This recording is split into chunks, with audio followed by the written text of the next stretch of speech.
So, good day sa inyo lahat. We're here sa another episode ng Think Tank, di ba? Where we interview people from different spectrums of life to pick their minds and understand their motivations and their journey from zero knowledge to competence.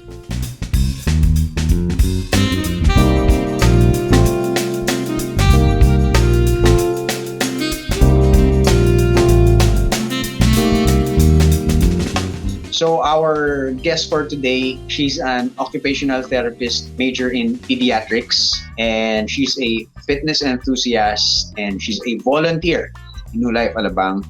So let's all welcome Miss Chynna Cuna.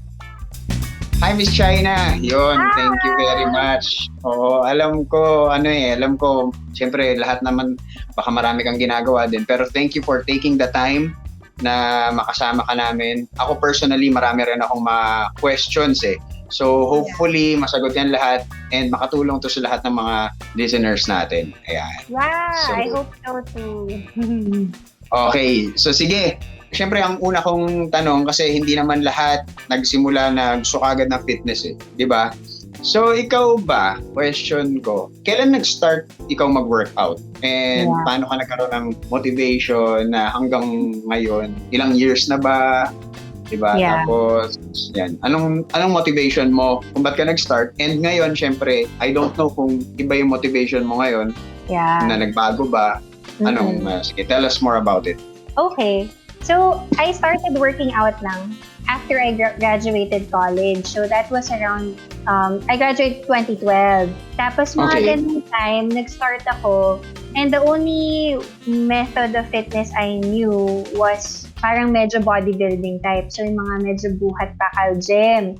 So, I did that for like 2 years. And I enjoyed it. I learned a lot. Like, doon ako natuto a little bit about form. Tapos, doon ako natuto like to build muscle and also know the different techniques kung paano gamitin yung equipment. Yun. So, I did that for 2 years. And then after, I was introduced to high-intensity interval training in HIIT Arena.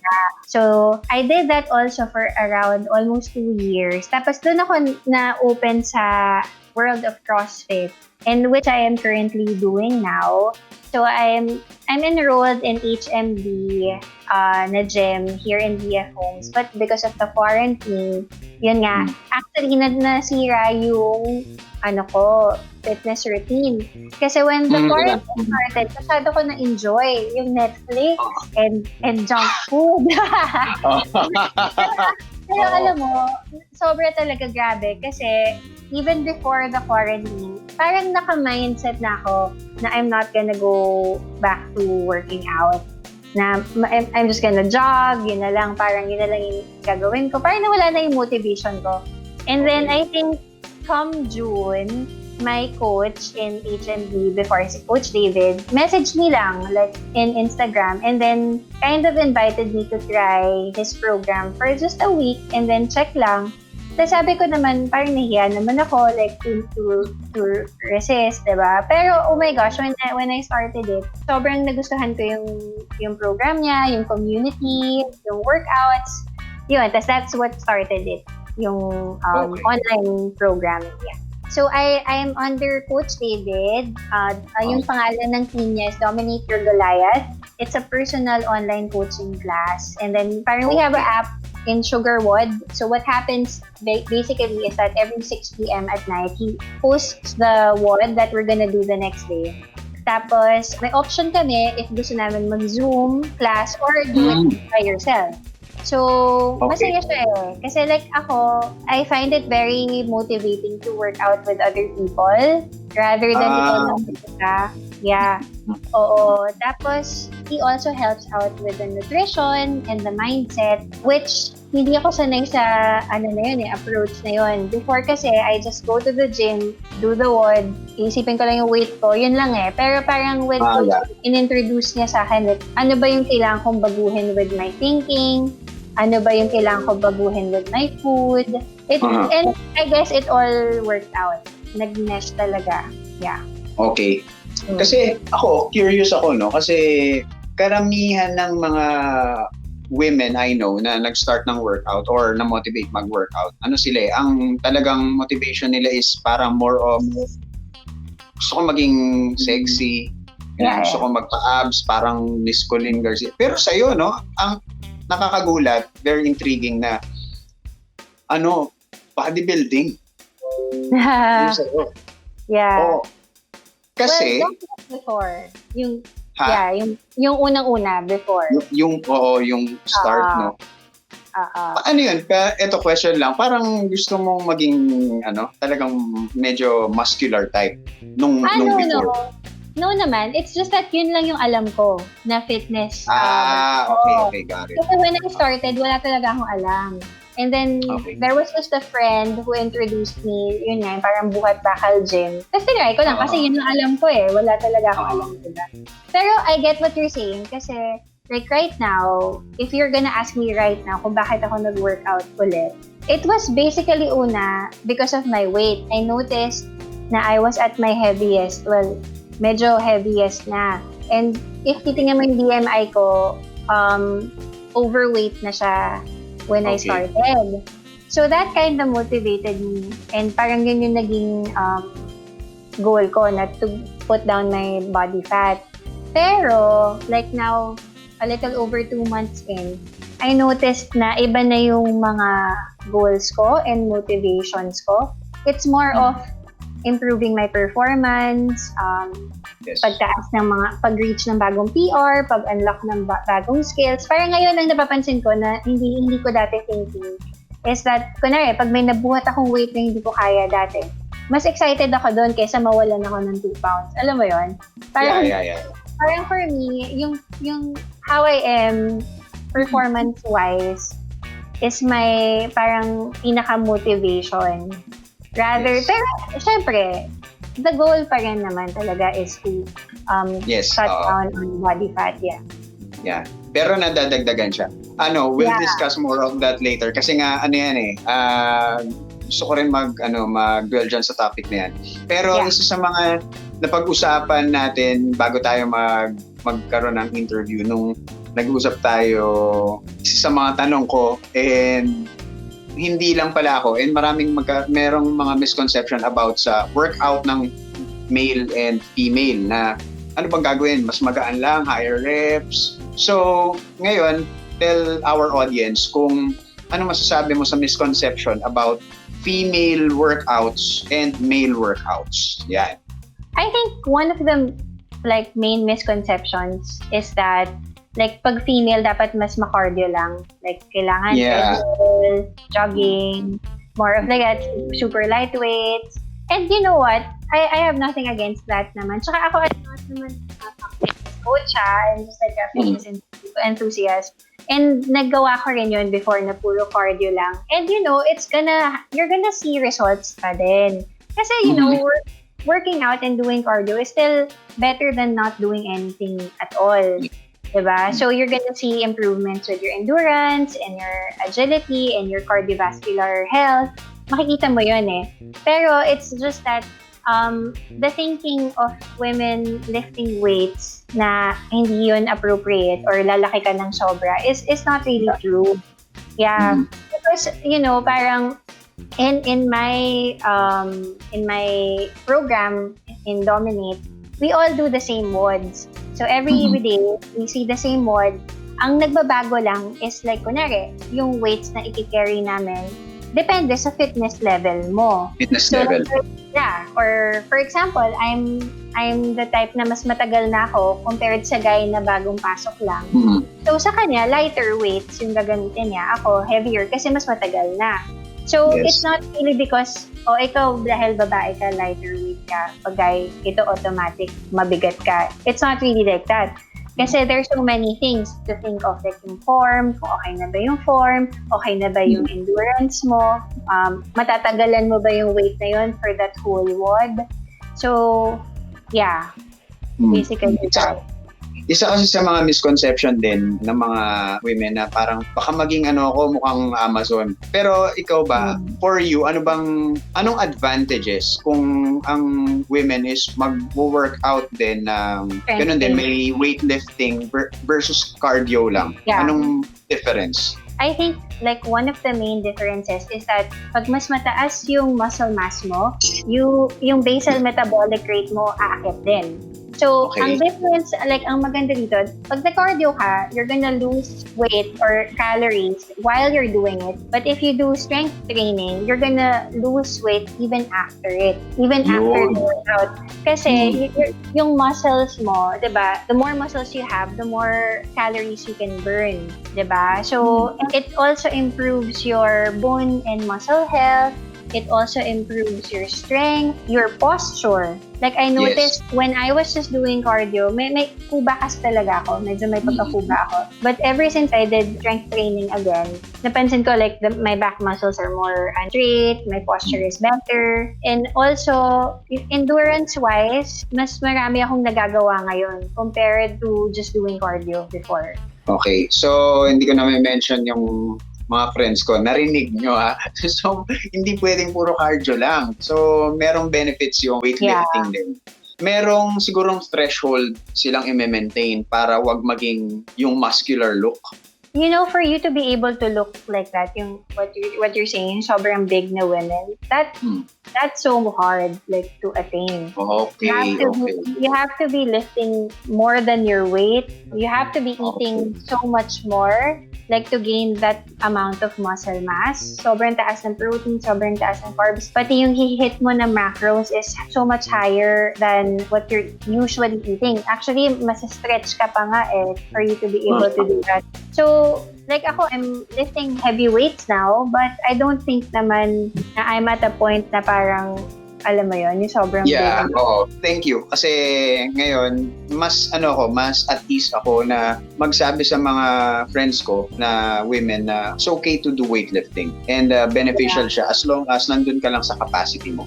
And I also have high respect for women who lift very, very heavy, like CrossFit athletes and bodybuilders. Oh my gosh, I'm like the work that they do is super hard. So for me, kanya-kanya talagang preference Yeah, if you're not into that kind of physique, pero that's different Diba they have different goals. So no bias din rin naman with them. Okay. Ito naman ang isa din sa mga sinasabi kasi sinasabi nila, what if mom ako pero wala na akong time kasi mag-workout So parang mas okay na lang siguro ako mag-diet na lang ako. So marami akong mga friends na sinasabi nila is wala hindi kaya mag-workout kahit na home workouts Yun ang sinasabi nila. So okay na lang siguro kung kunyari keto diet na lang ako. Kasi si Zoe Saldana, sabi niya, hindi din siya yung intense working out Ang sa kanya ginagawa niya lang is diet.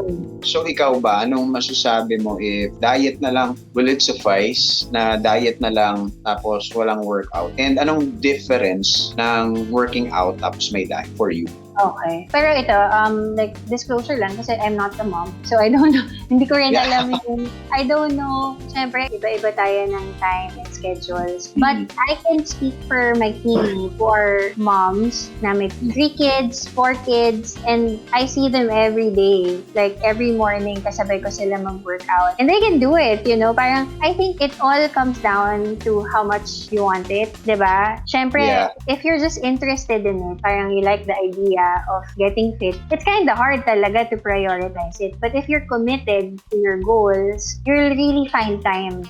So, hindi lang yung convenient. What's convenient? It's not that anymore. The question is, how can I make this happen? Diba? So, like, for example, ako, minsan, hindi ko kaya ng morning. Pipilit ko talaga na in the afternoon, papasok ko siya or gabi para pasok ko yung workout ko. So, yun, the first thing that you need to have is really the commitment to go all in with your fitness journey. Pero, yun, your question about diet and fitness, my coach always tells me, it's always better to do something rather than nothing. Like, for example, mas okay na yung nagda-diet ka at hindi nag-workout kaysa naman wala ka talang ginagawa at all. Yeah. Diba? So, kudos na rin for the people who do their best with their diet. Okay na yun. Pero, Pero, if you want to see more progress and also to hit your goals easier, you really have to work out. Kasi, for example, if you're dieting and you're not working out, minsan mas mahirap to get a deficit. Lalo na if you're not a very active person. Kasi like, for example, 20%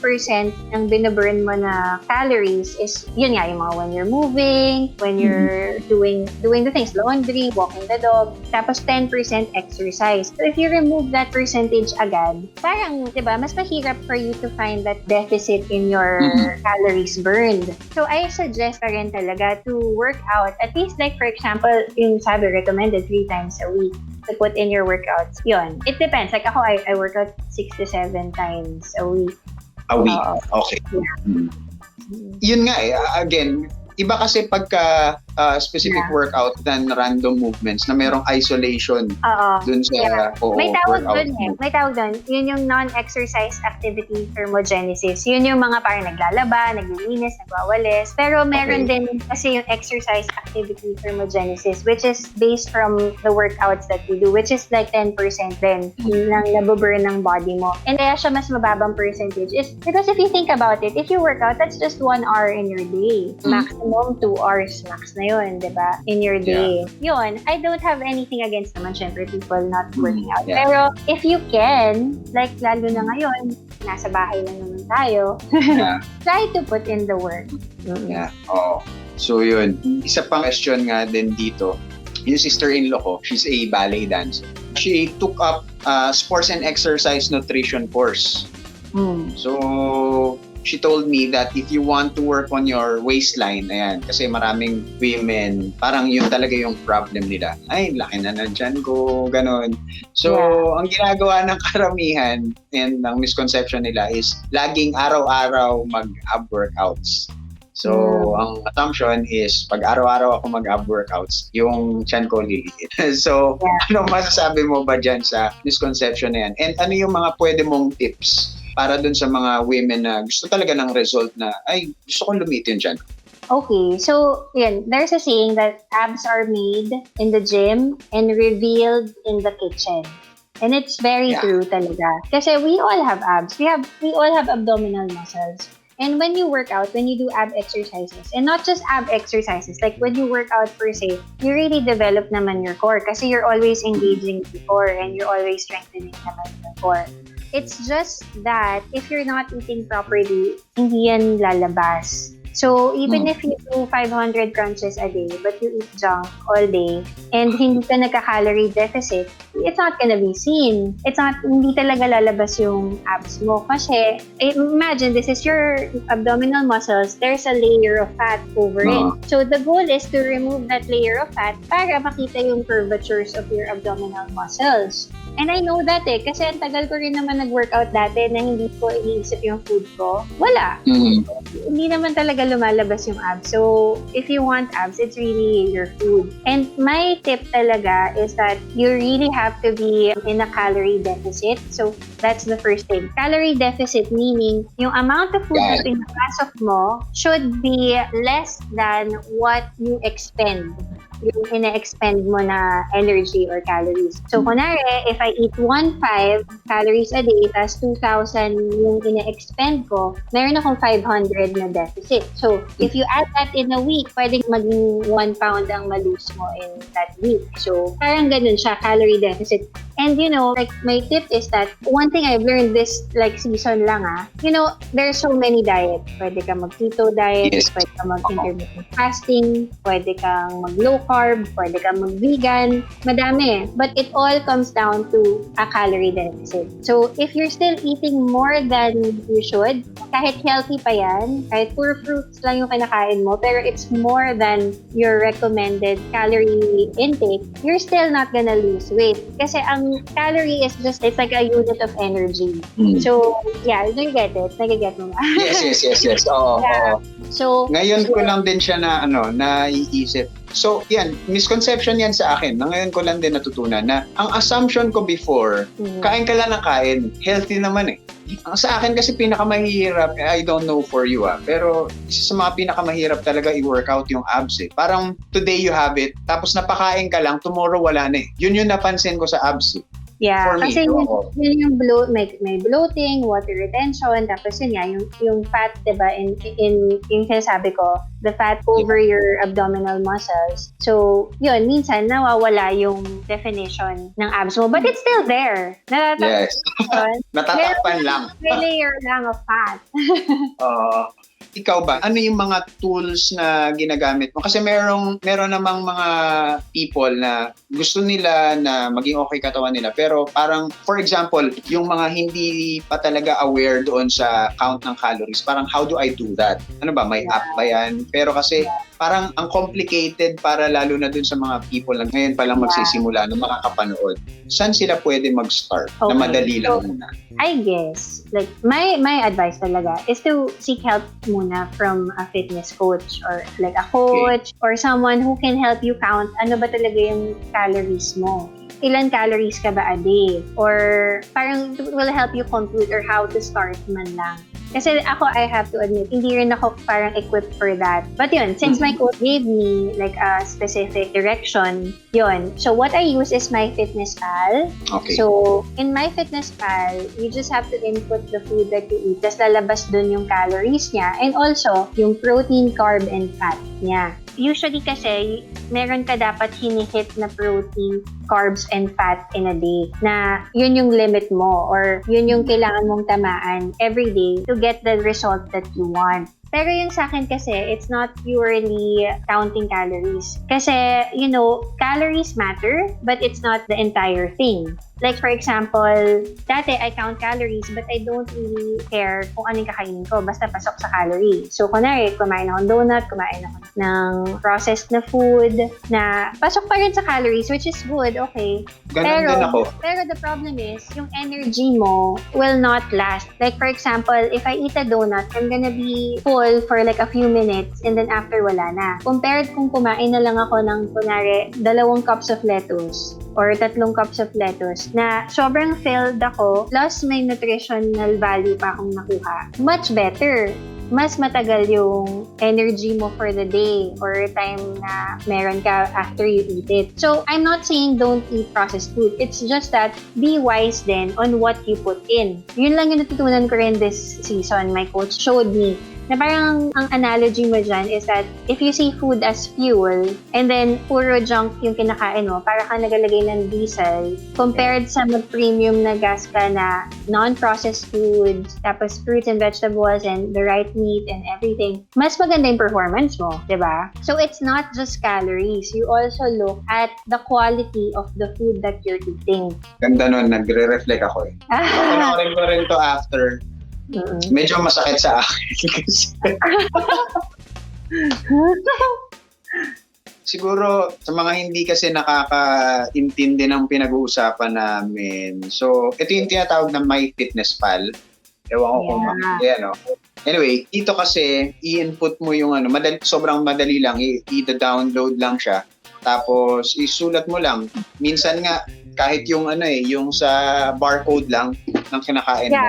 Yan, kumain ka ng chips, mo lang, automatic na yun. So, very helpful tool tong MyFitnessPal, lalo na kung ikaw talaga, gusto mo talagang, ako kasi ang goal ko is mag-gain, hindi lang for aesthetics, but also for functionality. Kasi I play basketball. Although wala ang basketball ngayon, pero I train para pagka bumalik yung season, okay ako makipag-compete sa So, medyo napapa-reflect lang ako. I have nothing against carbs. I love carbs. It's just that I realized lang na may effect pala talaga if you really think of what food you're gonna eat. Kasi napapansin ko kunwari, yung isang day nag-binge ako. Kain ng donut, kain ng cake, kain ng ice cream, lahat na ang dami ko kain. The next day, sobrang sluggish ko sa workout. As in, parang isang round pa lang pagod na ako. Kumpara nung kumain ako ng malinis the previous day, the next day, ang lakas ko sa workout. Kunwari, na-hit ko yung 120 grams of protein ko na goal a day. It really shows the next day. And even sa muscle building, like nakikita ko rin na mas nagkaka-definition ako compared to, sige, kain ako ng kain, abot ko nga yung, kunwari, 1-3 cal a day, pero puro carbs naman yun. In fact, ang protein mo sobrang baba. So parang hindi mo makikita yung definition na gusto mo. Yun. Napapa-exhale ako eh. Pero sige.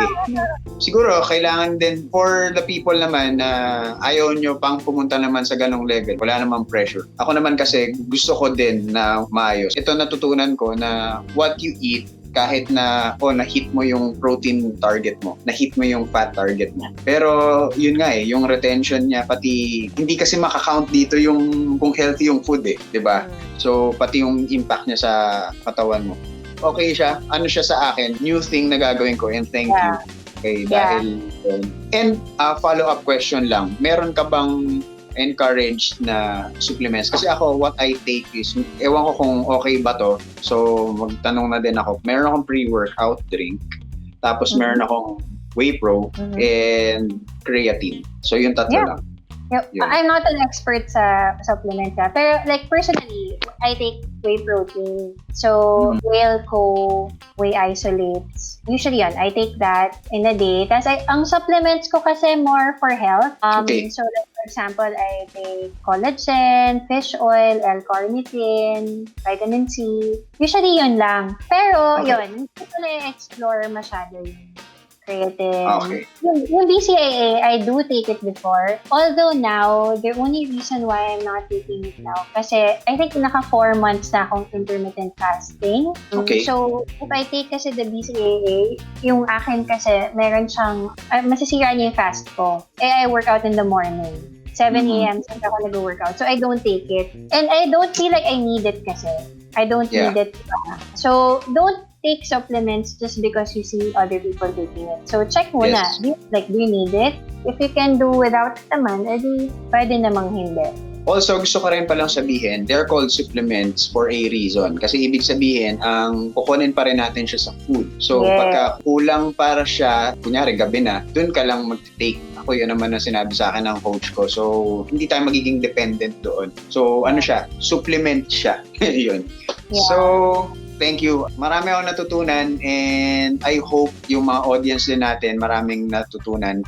And ako lang, siguro last words from you and konting motivation na rin para sa mga audience natin. Particularly sa mga female. Ako naman, I believe na hindi lang yan, ang significance ng isang person is not solely based on how we look. Pero it helps it. And working out is not just for aesthetics, diba? It's quality of living din. Gusto natin, mas mahaba natin makasama yung family members natin. And kasama natin sila nang nakakakilos pa tayo ng maayos. Diba? So ikaw, anong final message mo sa ating mga audience? So, and for me, I think if you're in a point right now in your life na you notice there's something wrong, like you don't feel good na with your body, you don't feel good with what you're eating, you feel sluggish, you feel tired all the time, or even yung hormones mo, nakaka-problem na. And I'm saying this because this is what happened to me. You really know na that there's something wrong. I think you really have to have the courage to admit that there's something wrong with your routine, and then just have the courage to do the first step. And then, you know what? I think one of the biggest advice I can get is don't do it alone. Ask for help. Lalo na if you don't know anything about it. Like me, I didn't really know anything about it. Ang hirap lalo na if you just look at it in the internet. Kasi ang dami-daming sources. So, if you can find a coach or someone who can help you go through the journey, do it. And also, stay committed to it. You know, one of the things that my coach taught me or taught us in the team is that you don't rely on motivation, but you rely on discipline. Kasi, you know what, parang in a week, siguro nga 2 times a week lang ako motivated. Alam mo yun, yung pag gumising ka, I wanna work out. Parang, oh my gosh, minsan mangyari yun. Most of the time, pagka rinig ko ng alarm ko, meron pa akong internal battle kung tatayo ba ako or magdadahilan ako. That's true, yeah. So, don't rely on motivation. Rely on discipline. So, make it a point na I'm gonna set for this week, 6 times a week ako mag-workout. Then, don't find an excuse to not do it. Be disciplined. And then, if you do that discipline in your food and your workout, you're just gonna see results. And then, when you see results, dun ka motivate. So, medyo mas baliktad yung pattern. Kesa yung hintayin mo ma-motivate ka bago ka mag-workout or kumain. Yeah. So, yun. It's super attainable, guys. You can do it. Try to find what works for you. Fit it in your schedule. It doesn't take a long time. 30 minutes, 1 hour will be enough. So, go for it. Yun. Thank you. Ako, I agree. Start muna kayo sa small steps, di ba? Yeah. Una, yung desire na gusto ko ng change. So, small steps lang muna, and that's true. Ang problem kasi ngayong generation is there's so much information and hindi natin alam kung ano yung totoo. It's very important na meron tayong coach to help us or people to help us, accountability partners. Kasi hindi yan yung formula na mag-fit for all people. So meron tayong specific needs, dependent yan sa ating activities, goals, and also yung body type natin. So very important na meron specific trainer na magfo-focus doon sa atin. So yun nandun sa akin. Thank you very much, Chynna, for your time. And I hope after ng ECQ, makapag-usap din tayo more about this. If ever guys, pag meron kayong mga questions, pwede nyo akong i-message sa Facebook page or comment kayo below. So yun lang. Again, thank you for the time. I'm Paul and this is Think Up. Don't forget to subscribe for more value-added content. See you guys. Bye.